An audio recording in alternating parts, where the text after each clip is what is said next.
in the mentalist would be that Bertram is Red John, and his phobia is of clowns, and that's why he couldn't keep a poker face while playing poker.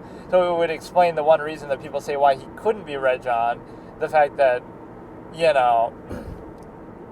how could Red John have such a poor poker face? But it would be something you'd have to think back a while in the series, and you come to a very nuanced explanation or realization, which is that,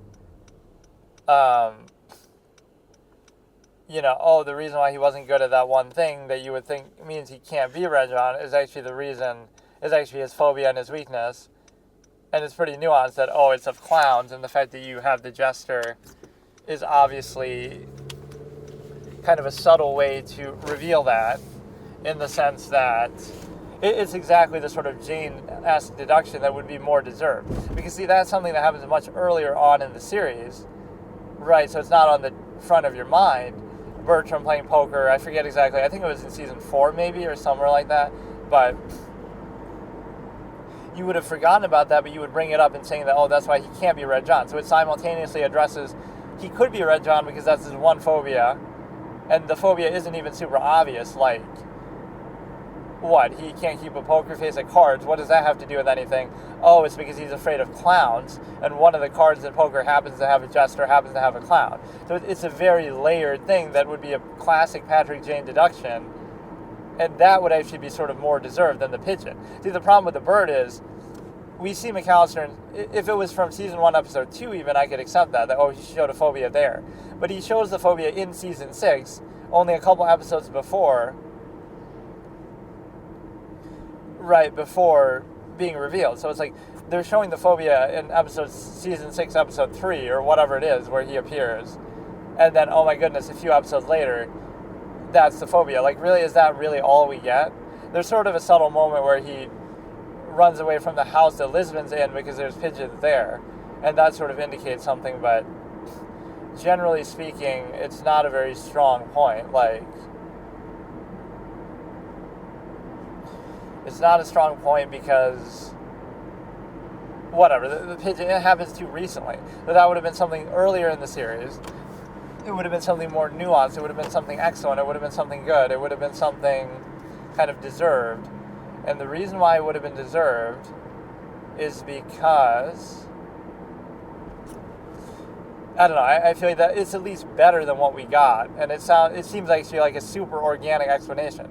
It's a way that, and probably nobody's ever come up with this theory. It's exactly my way of thinking. This deserves to be like a clip by itself, but I'll never remember to do it. So Bertram is Red John, and the circumstance of how they meet in the church might have been a little different then.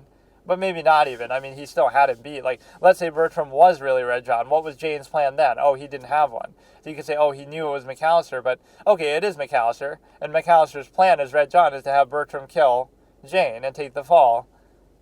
And have Oscar kill Bertram. Or maybe not even kill Bertram. Just have him take the fall as Jane and kill Jane. So there you go. So he didn't have a plan for that, first of all. But no, you expect the pigeon and all this. And so it's something further earlier on in the series, right, that you'd have to remember back, so that makes it more subtle. It explains one of the reasons why he couldn't be Red John that people might bring up, that, how could he have such a poor poker face? It addresses that. It has a subtle, nuanced way to show the phobia that, it's clowns. I don't know how exactly Jane would use that against him in that moment. That's something I'm struggling to figure out, because you'd have to bring it out in some major way. Like he somehow dresses up like a clown, or he brings a clown with him. It'd be harder to do it in the moment to suddenly do that. He'd have one of it. It's actually organic to the origin of the series too.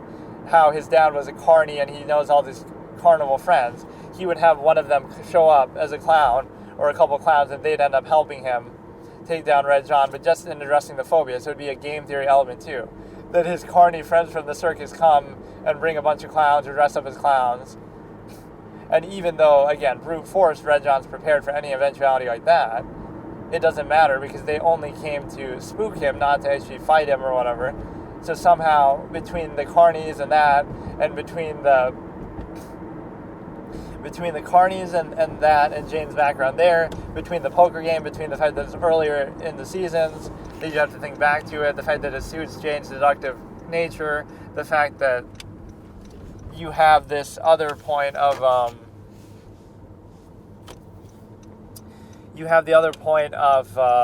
it being a longer standing character in Bertram, where you see a lot more of him, right, rather than McAllister, who you barely see, so it almost defeats the point. Like, all of that combined is so excellent.